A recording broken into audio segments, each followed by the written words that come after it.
Morning, everybody. How we doing? Sam here, United People's TV. We lost to Arsenal 2-0 last night. I'll be honest,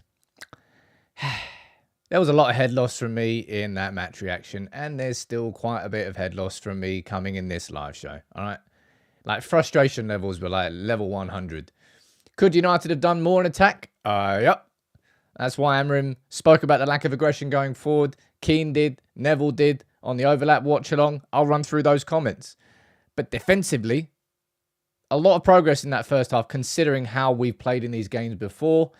But ultimately, undone by a team that is heavily dependent on corners. This free-flowing, incredible Arsenal team scoring left.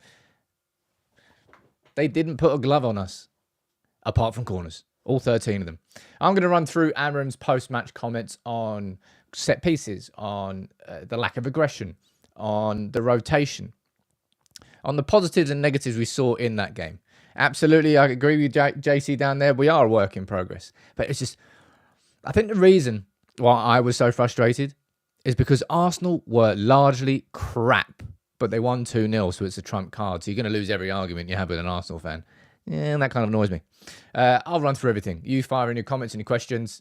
I'm sure some of you would have already listened to the latest episode of United Daily Podcast. That went out this morning, as always, at 9 a.m. Every single weekday. It's a 15-minute podcast. A much more condensed version of this show for people who don't have the time to tune in. That's what it's there for. Let's see who's here from the mod and the member gang, and we'll speak about it. All right. Josh, good morning to you. Take off, you're there as well. Carl, you're there. Alex, I think I saw you somewhere. We've also got Akash and JC. How you doing, lads? Nice to see you. Chris Church. We have got Garth. We've got C-Bomb, Reese, Pete, Yusuf, Imtiaz, and John Hammond. And Goose. Everyone likes Goose. Was Goose? That was one of the names of the... What was the other name of the bloody pilot in Top Gun? Can't remember. Anyway. Was it Maverick? Was it Goose and Maverick? Were they the top two? Can't remember. Anyway, or was that just the name of the second film? Can't remember. Let's speak about the game. Before I get into the show, right? What's your overall opinion of that game last night? Fire it into the comments. Or just overall opinion. Iceman, that's the other one. Iceman, Goose, Maverick. There you go. I got Goose Maverick. Yeah, we lost 2-0 and it was frustrating as hell. That's what I would call that game. United really didn't offer anything going forward. I don't particularly think that was down to a massively defensive system that offered nothing going forward. In the first half, I think there was too much. I said it in my match reaction. I thought there was too much space between the attackers. Like Højlund, Garnacho and Mount. They weren't close enough to be able to pass it to each other and get round someone. It kind of relied on Højlund bringing the ball down, and he wasn't doing that because Saliba was too close to him, or he was too close to Saliba, if I'm being honest. Let me see what you're saying. Nathan, you're saying poor going forward, and so is Aaron. Mitsala, you're saying not disappointed, really. Stephen saying frustrating and boring, but expected. Disappointing, far too passive, says Darren. Not really disappointed with the result. I mean, you have to be disappointed with the result. We lost. Frustrating, someone said down there. The new players were great. The old players, not so much. Amorim would have learned more about the squad. Yeah, that kind of goes without saying. Now, can I just start with this, right? I don't care. I know this is head loss. But look at the heat maps of Declan Rice and Bukayo Saka. Literally, they spent more time standing on the corner flag than they did any other position on the entire pitch. Like, fair play to them. It's almost like Arsenal have unlocked something, like a glitch in the Matrix, that nobody seems to be able to defend. And they keep repeating it and repeating it and repeating it. And you know what? You know what annoys me about the fact that Arsenal were doing this and no one else can, right? Why can't we send in crosses like that? The overwhelming majority of those balls from Rice and Saka were absolutely like on the money. Like a perfect ball every time.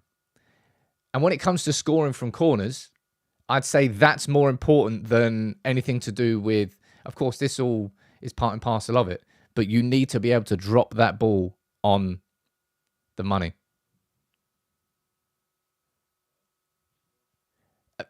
I'll ask you hit this, right? What do you think? So, right, we're playing Arsenal in a few weeks' time. FA Cup. What do you think we need to do differently to defend them? Because we clearly have to do something differently. And I'd say that was something that I was frustrated about as well. I don't particularly think that United... I'm saying this, like, it's not just United. Every team seems to be getting undone by Arsenal's corners. It's not just United. But we couldn't figure out a way to stop it. Right? Biker Boy saying, could keeper not come and claim? Well, that's what Arsenal do. Those 4, 5, 6 players running in, they all, by the time the ball comes in, are not only standing in front of Onana, but they're moving. And that's part part of the whole routine here. Man marking, not zonal marking, says Chitty. And I would disagree with that as well. Well, the zonal marking wasn't particularly working either, but I think if you go man marking, you're just going to get someone spun off you. And a lot of the time, Gabriel kind of stands like 10, 15 yards away, so you can't man mark him. He just runs onto the ball. But yeah, it genuinely, like, this is the most perfect Photoshop to summarize that game last night. This is an Arsenal team, like, if we compare Arsenal under Arteta and United under Amorim, it's our 4th game. They're in their, 4th, 5th year? And this is an Arsenal team that have failed and fallen short in 2 successive years. When they needed to prove it, they failed. And now they're a team. Look, this Arsenal team came into this game free-flowing. What, 13 goals in 3 games? Oh my God, look how... And they didn't put a glove on us. And you heard Roberto Martinez after the game saying we all suffered Stoke. I think it's a great credit to remember Tony Pulis. Or Mikel Pulis. Or Tony Arteta. I reckon Mikel Pulis. Artetulis? Nah, it's a bit too complicated. Mikel Pulis. That sounds better. And then Berbatov. Don't know why I snorted there. But yeah, it pissed me off. But ultimately, it worked for Arsenal. They couldn't undo us any other way. And that's the one thing I want to say straight away here. In terms of progress, we came up against a very free-flowing Arsenal team. Is that how we want United to play it against the top 6 team? No. Is it how Amorim wants United to play against any team? No. Is it how in a year's time and we go and we play Arsenal, do you think we're going to look anything like that in terms of our game plan? Absolutely not. But in his 4th game, given the circumstances, given the lack of fitness in this squad, we went into that game with a game plan. And it worked in that first half. Yeah. Can you do it on a cold Tuesday night at the Emirates? That's going to be the new thing. But you know what? One thing that really, really annoyed me yesterday, not about Amorim or the setup, there was so much commentary going on about how much Amorim has rotated his team. Oh, it's a big risk. Oh, it's this, it's all that. And there was so much discourse about the rotation. Right? Another 6 changes were made yesterday.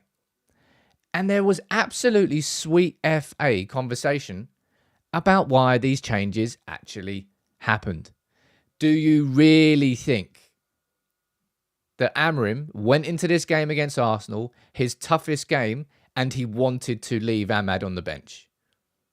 His most consistent player that he's played so far, who just came off the back of a man-of-the-match performance. You really think that Amorim goes, you know what I'd love to do now?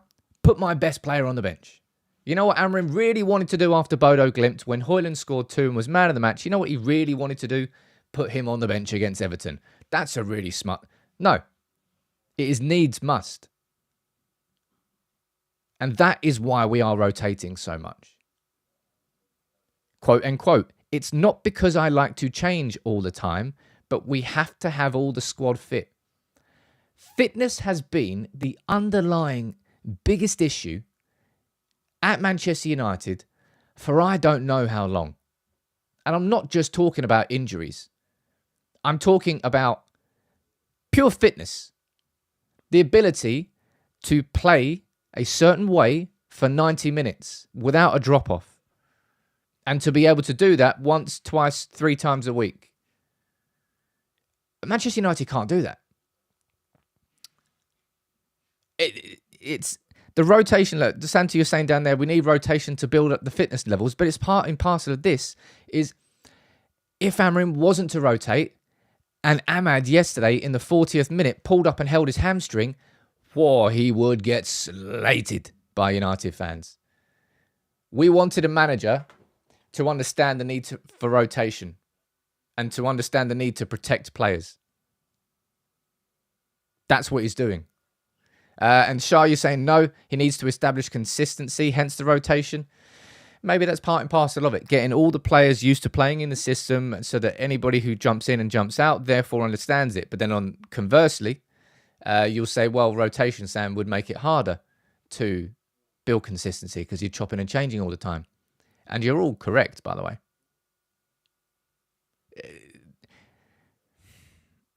It just annoyed me. It really annoyed me that people were like speaking so much about how many changes Amorim is making. Like he wants to change. Like he wants to make 5-6 changes every single week. It's so far removed from the truth. The only reason we're changing this many is because we have to. And then Dad's going down there, why play Ahmad against Everton and not Arsenal? Dude. You really think that Amorim's going to be thinking a game in advance right now? Absolutely not. This whole thing is like learning. It's not learning on the job, mate. It's learning lessons on the job. He's not learning on the job. But he's learning lessons about these players. And they are just so not fit for purpose. And I said, I don't know what it is. Is it the training methods that we've had? Is it the diets that these players have? Is it their lives away from... I don't know. They're all Premier League footballers. But they just can't cope with the demands of intensity. They just can't.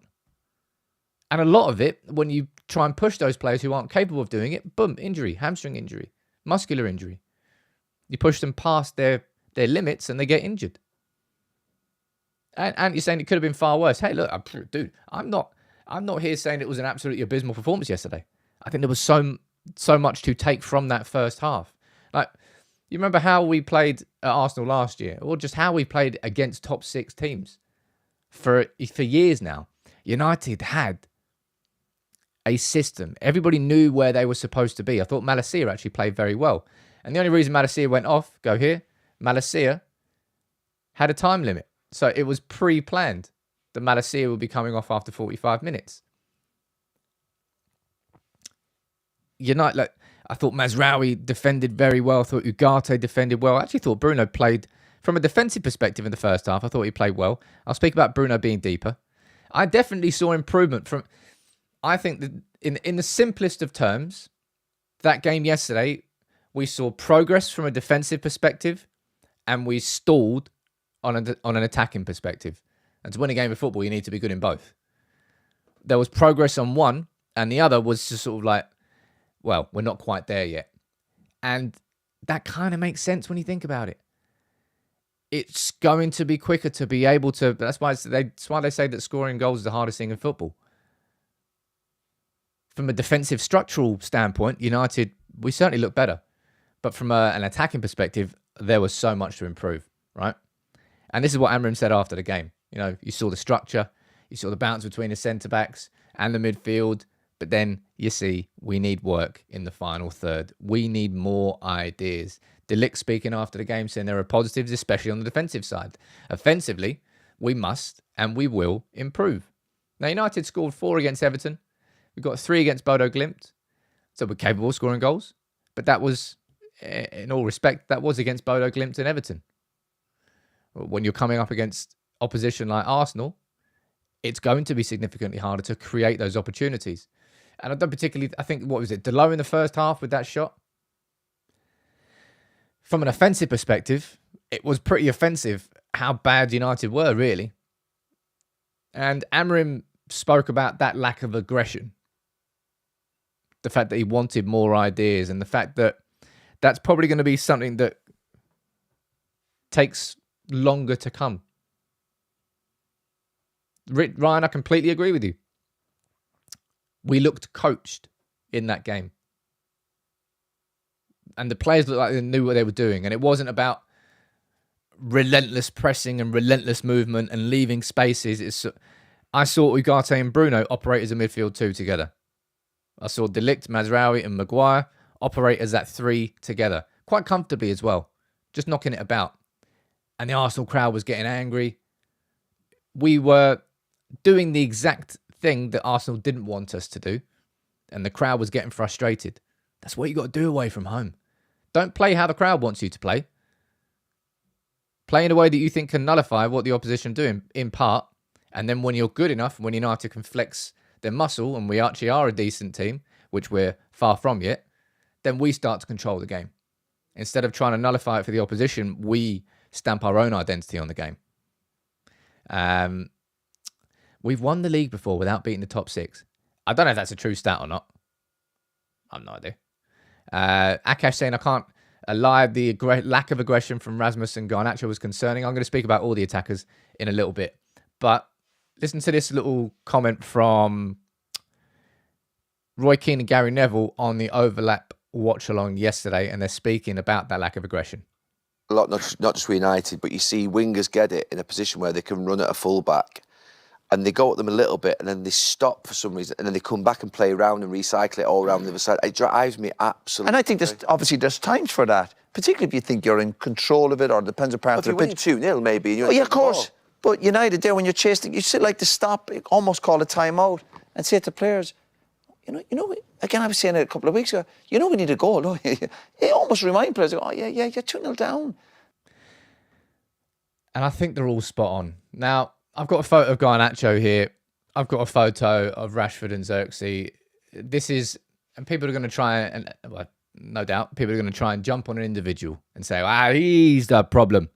But every single one of Manchester United's attackers yesterday did the exact same thing. Højlund, the ball was not sticking to him. It seems like in some games he learns that he shouldn't be touched tight, and then in other games it comes back in. Right? It's frustrating. He needs to try and drop a little bit, give himself a degree of separation. I've said it since before a ball was kicked, and unfortunately I'm yet to see anything to suggest otherwise. I am concerned about Garnacho working in the Amorim system. I think his style of play, which ironically is very direct and very heads down, maybe it's being coached into them to... I don't think it'll be coached into them to not do that. But Amorim wants more aggression. And aggression means confidence, right? Like, when it comes to attackers should have the confidence that I can try and beat my man. It might not work, right? It might not work. But because of where I am on the pitch, I know I've got my teammates behind me. I'll try something here. Try and skip past the man. And that is a big reason why so many United fans have loved what we've seen from Ahmad. Certainly this season, and probably even last season as well. Ahmad has that bravery to go, come on then. Let's dance. Tries to dink past his man. Doesn't always work, but he's very good at it, by the way. His success rate on the dribbles must be easily the best in the squad. But none of United's attacking players took on any sort of... You could call it responsibility. You could call it bravery or lack of bravery. You could call it lack of courage. Whatever you want to call it. Amorim was annoyed at United's lack of aggression going forward. And it's a juxtaposition when you look at how Ahmad plays. And he's doing it from a right wing-back position, by the way, which is far more dangerous. Because if he loses the ball, there's a big old space down our right flank. Whereas if one of our attackers loses the ball, you're losing it in attack. And that's going to be something that comes over time. The defensive structure being as sound as it was 4 games in a big game, and the attacking structure being so far off is a real indicator of how this road of progress is going to go. You'll get more in the defensive structure and more in the midfield quicker. And then in time, that will build towards the attacking patterns. I'm going to go read some of your comments out down here about the attackers. And as I said, you can try and witch hunt an individual here if you want. But I was equally as frustrated with Højlund, Rashford, Garnacho, Xerxes, Mount, all of our attackers yesterday. Equally as frustrated. Takeoff saying Garnacho should be converted to a left wing back. He can't play with his back on defenders. Maybe. That would be some aggressive move. Patrick saying Garnacho's not the problem. No, there isn't an individual that's a problem. This is the point. Exactly the point I'm trying to make. I've had concerns about Garnacho fitting. I've got concerns with Rashford fitting. And Xerxes, I've got concerns about all of our attackers. All of them. What are you saying down there? We need bravery. The players have got a lot to learn. Ian, you're saying a coach can't work on attack until he analyses the defence. Arteta did the same. I mean, it's part and parcel. It's like Carlos Fernandes, I think, is in charge of attackers. That kind of came out last week in the Telegraph. I'm not sure if I actually covered it on the channel. United's coaches are split between parts of the team. So I think Carlos Fernandes, who's the assistant, he works solely with the strikers. You've got, I think it's Adelio Candido works with the defenders, and Emmanuel Ferro works with the midfielders. It's just a slightly different approach. What are you saying down here? It's a team game, guys. Take away the corners and Arsenal had now. Yeah, but that's why my head loss existed. But yeah, there is no doubt that Roy Keane is right, that Gary Neville is right, and that Amorim is right to be frustrated. It's all good and well scoring 3 against Bodo Glimt and 4 against Everton, but when you go into these games, the spaces are going to be smaller. The opportunities are going to be less. You're going to have to be clinical, but you're also going to have to be better. And just United weren't in attack yesterday. Now, you might say, Sam, that's part and parcel of the fact that United in the first half were playing more 5 at the back than 3 at the back. And I think partly I could say, well, that's fair enough, because then he didn't have too many of the overlaps. Sometimes he did have the overlaps, but it's just we weren't moving the ball quick enough in attack, and the attackers themselves, as I said, they weren't doing enough individually. Gary will be saying United handled the game well, played good pass in the middle of the park. They just couldn't make any chances. Oh yeah, we were undone, absolutely undone by those corners. And Amorim in his post-match interviews, he said exactly what I had in my head, which is kind of cool. Just to hear a manager be able to vocalize straight after the game exactly what my frustrations were as a fan. And I was thinking about the lack of aggression. I was thinking about, of course, the set pieces. Amorim has got like a real conviction to his approach. And I don't think his approach was wrong yesterday. I've seen people saying, oh, he should have started Rashford. Oh, he should have started Ahmad. Well,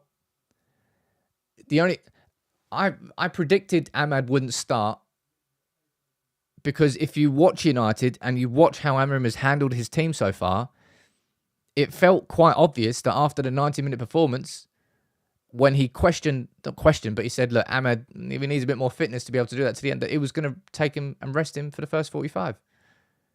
It was kind of obvious. There's a consistency to how he's managing these players so far.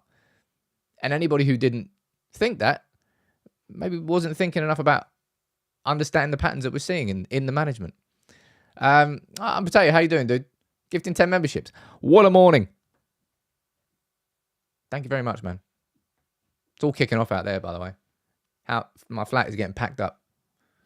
It is all systems go in United People's TV towers.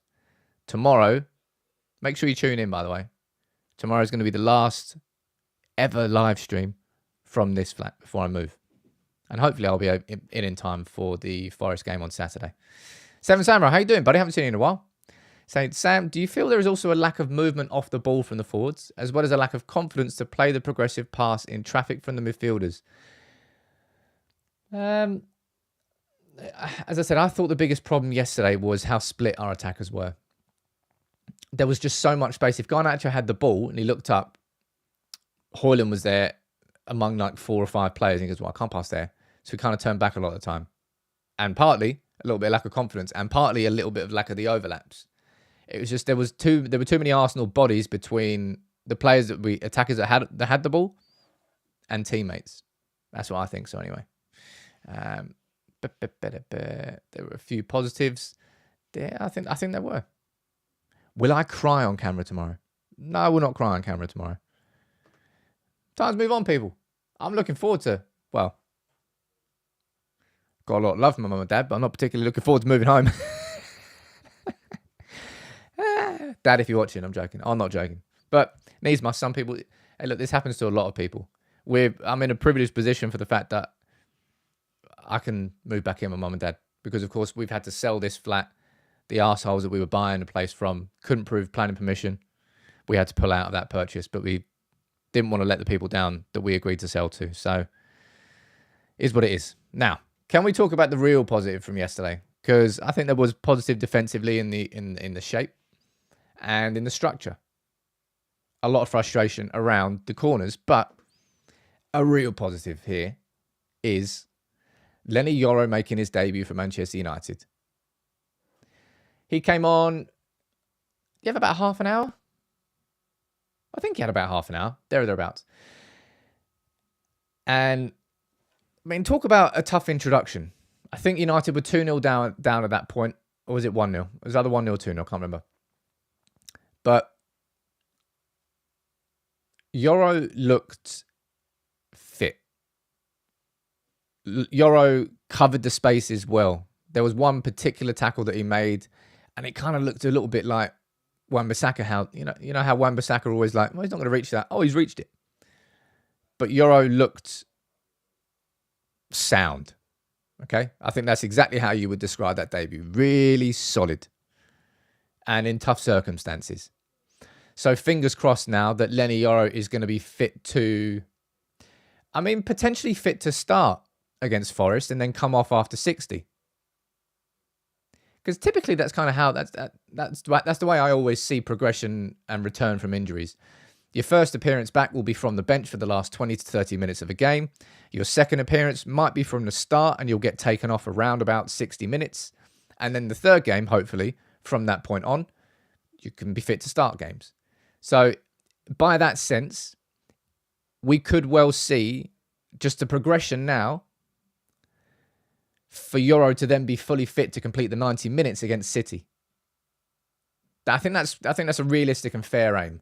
So he's had 20, 30 minutes against Arsenal, and I thought he looked good. The tackles were good. He looked confident in the ball. And down there, I completely agree with you. Yoro looked like another Mazraoui. Just calm. Cool. Knew what he was doing. Confident with the ball. Not a problem. That's how I would describe his performance. And we need more Mazraouis. So having 2 of those as our back 3 will be a big bonus. Now, where does that leave Lisandro Martinez? I don't know. Could you conceivably play Lisandro Martinez as a left wing back? If you're going to get a back 3 of Mazraoui, De Ligt and then Yoro. Maybe, maybe not. But hopefully you'll see Yoro maybe start against Forest and come off after like 50 minutes.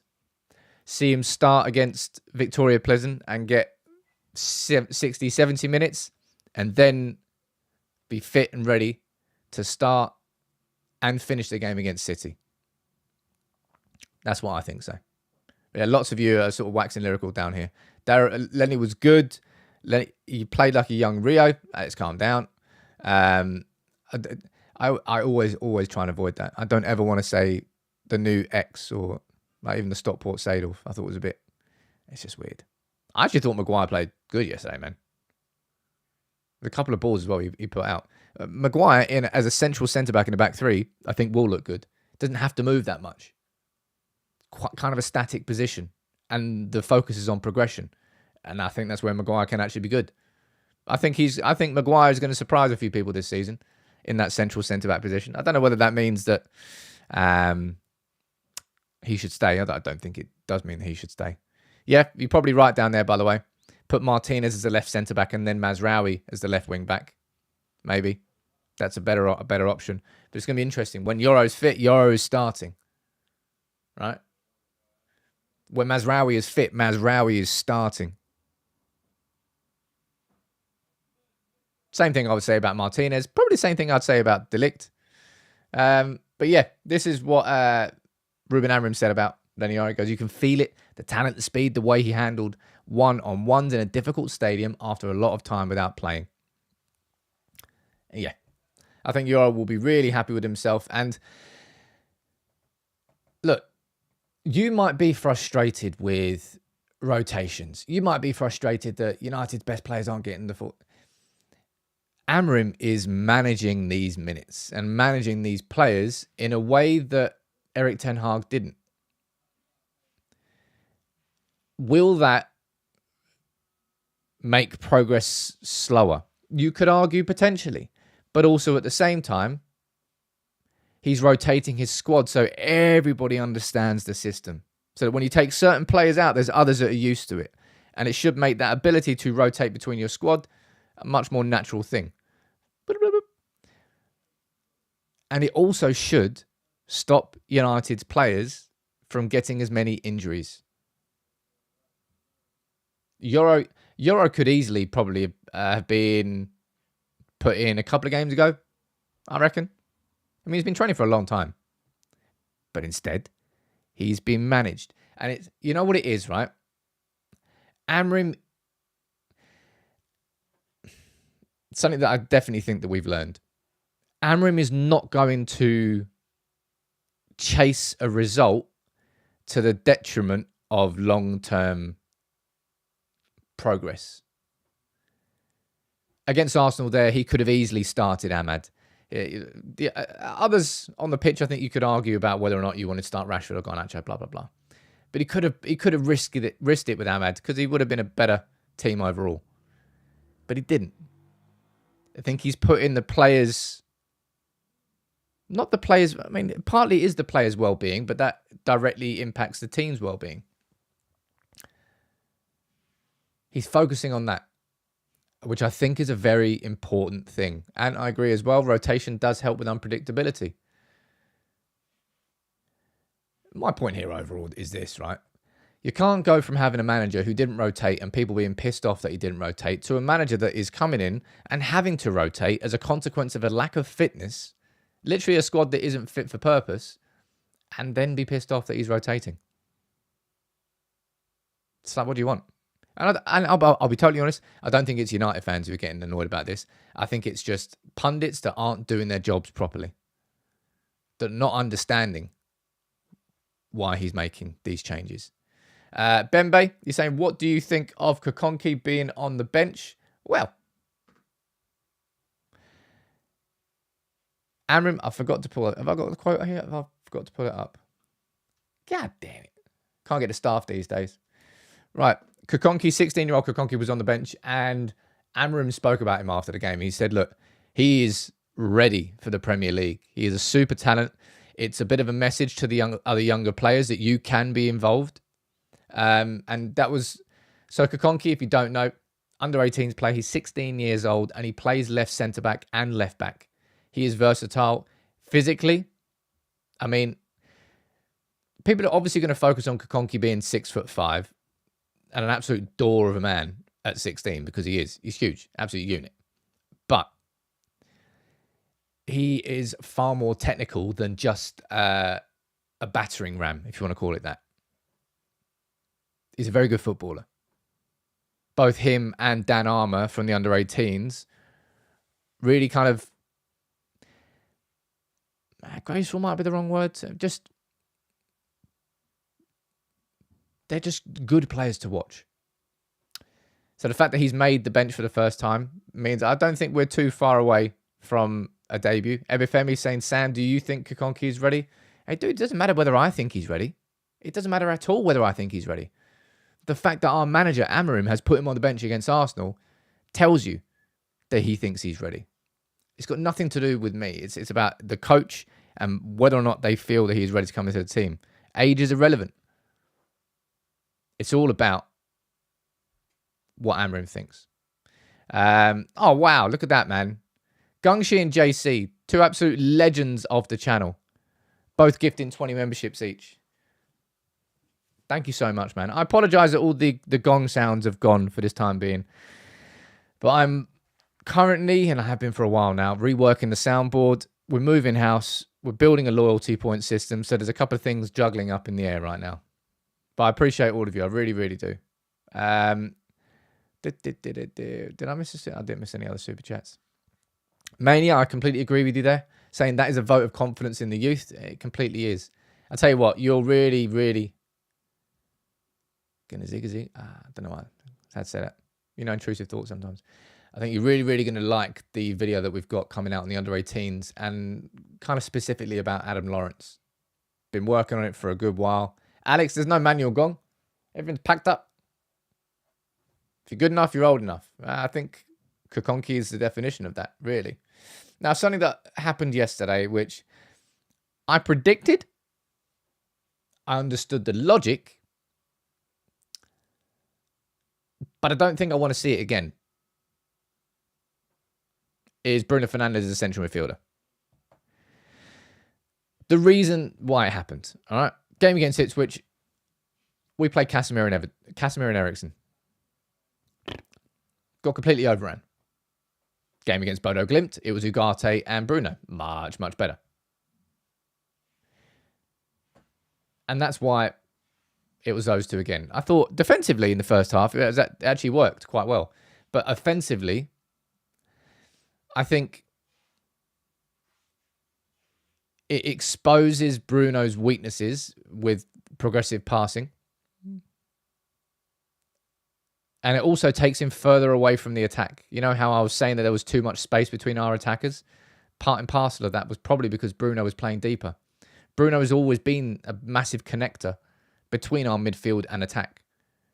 So therefore, it shouldn't really come as a surprise that there was so much space when Bruno wasn't operating in those areas. What we need is Kobbie Mainoo fit and not suspended. And as frustrating as that was, it should mean that Kobbie's completely ready for Forest on Saturday. We need Mainoo and Ugarte in midfield. We need Bruno as one of the number 10s. And then you just choose and you cycle between the rest of them. Mason Mount could start there. Xerxes could start there. Rashford could start there. Garnacho could start there. It's Bruno plus one. And partly a reason why he played Bruno deeper as well was the tempo of the game. He felt that Bruno could set that. Ross, you're disagreeing, saying it works fine. We need different number 10s. Garnacho, Mount, and Rashford don't work. So that's 3 out of the 4 number 10s. So what, are you going to play Xerxes there? Or nobody else? I don't want Bruno to be deeper. I've never liked Bruno Fernandes deep. I think not only are you taking away the best part of his game, which is him being closer to the opposition's goal, but you're also exacerbating weaknesses where some of Bruno's passes can go amiss, and then it brings United problems. I don't want to see Bruno playing deep. Never have liked it. I understood it. I predicted it. I don't think it works in the long term. Personal opinion. Cedric saying Bruno and Ahmad as the number 10s. Keep Ahmad as the right wing back, man. Ahmad's got so much aggression that he operates as more of a winger anyway. No, what? Who else are you going to play right wing back? Or Mazraoui or Dalot? No, keep Ahmad there. And it's very, very hard for players to mark that position as well. I think so anyway. I'm surprised Amorim didn't try swapping Mount and Bruno for 5 minutes.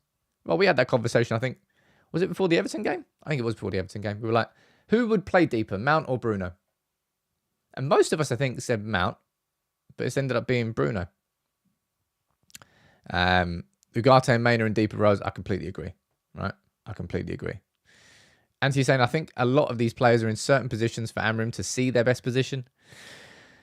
Well, Amorim is absolutely... It's almost like each game is kind of an experiment for him, which might be a stupid way to describe it, but he's going into each game with a hypothesis. He's coming out with conclusions. He's finding out, well, you can do this. Well, you can't do that. Well, I can't rely on you. Oh, that's a surprise. Didn't know you could do that. And then each game, he'll take that in. He'll learn from it and tweak. Now, Forest won't be an easy game on Saturday. I mean, there are no easy games in the Premier League. Victoria Pleasant, you would hope that United would go and do a job there, but it's away from home in Europe. There's always an intangible that you have to get past. Hezron, I agree with you that that Maguire was good last night. I think he was. And I do think he'll be able to do a role for United as that central centre-back across the course of the season. It wouldn't change my opinion of the fact that I think he needs to be sold in the summer and we need to replace him. Danny is saying that this is effectively Ruben's pre-season, and it is Ruben's pre-season. Ah, look at that. Corners. Frustration is easily the best word to describe that game yesterday. Defensive progress, but limited, and that's being polite, in attack. And then just undone by a team that was so free-flowing that they couldn't put a glove on us. Did Onana have to make a decent save from a shot? Can't remember. We're just undone by the corners. John, you're saying, I think, like you said at the start of the season, this squad is better than the way it was playing. This squad is better. And I think we will progressively get better. And Amorim is totally confident in his team and where he's taken us. Now, I'm going to go down and read some of your comments here. There's a couple more things I'll run through before we wrap up today's show, and I'll get recording on the 5 things we learned. All right? If you can, please do drop a like on the video. Makes a big difference. Cheesy 2 thumbs up there. Fred's saying we desperately need a top striker. It was frustrating me yesterday that Højlund was unable to make anything stick to him. Because had he done that, it would have given United a bit more relief. It would have given United more opportunities. But anytime the ball went up to him, like Saliba was sticking his toe around the corner, or Højlund was just, it wasn't working. And some games he's very good at the hold-up play, and some games he's not. There's big swings when it comes to Højlund's hold-up play right now. One from Havertz and near post. Yeah, okay, that was one. Our shape looked good if the result didn't. Steve, you're saying we've made progress. I wasn't worried about how many we were going to give away. Well, going into that game, I think there was a worry and a fear about what Arsenal could do to us. Oh man, Saka up against Malacia. Malacia won that battle. Ugarte up against Odegaard. Ugarte won that battle. I think a fair amount of United's defensive players won their duels and won their... Mazraoui, for sure, won their battles and won their duels in that first half, to the point where Arsenal was so frustrated that all they could do was rely on corners. Hence, while the heat maps of Declan Rice and Bukayo Saka, they literally spent more time standing on the corner flag than any other part of the pitch the entire game. That was Arsenal's game plan. Defensive positivity, and Yoro's debut definitely being the biggest. But attacking just crapness is probably what I would say. Jahan saying, we signed a set-piece coach. Why is he still here? I think he still is. Andreas Georgeson. I wonder why other teams haven't just tried to mimic what Arsenal are doing. Because it's really not rocket science, looking at it, is it? 5-6 players stand behind the edge of the 6-yard box. Hands go up from the corner taker. Corner taker's going to drop it, ideally 2 yards in front of the goalkeeper. Everybody run in, make a nuisance of yourself. There you go. I've just taught you Arsenal's set-piece routine. Why is it that people don't do that? Don't know. It's a bit weird. Right, last couple of comments. Højlund is awful holding up the ball. He's had good games at hold-up play, but he's also had bad ones. Last night was definitely a bad one. We need a proven striker, someone down there. Much better in defence in the first half. Yeah, we were. Anyway, good luck trying to get anything to do with the title challenge if you're only playing like that, Arsenal. Josh is saying because it's illegal, you're not allowed to put players on the goalkeeper like that. Well, Arsenal have done it for, 2 seasons now, so can't be that illegal. Anyway, I am going to wrap up the show for today. Thank you all for tuning in, for Gungshi, for JC, for all of you. This is the penultimate show in this version of United People's TV Towers. Tomorrow's the big day, the move. I'm looking forward to it. Am I sod? What sort of sick, twisted individual would look forward to moving house? It's not the worst. It's not one of the worst things you can do. Anyway, that's happening tomorrow. I'm going to be here with the 5 things we learned by lunchtime. Tomorrow I'll be here in the morning and the podcast will be out as always. And tomorrow's lunchtime video, which I'm going to record later today, so I'm prepared in advance, is going to be the Forest 11. All right, thank you all for tuning in. It was frustrating last night. I saw progress. I'm not going to be slamming everything that we saw. But ultimately, lost to Stoke.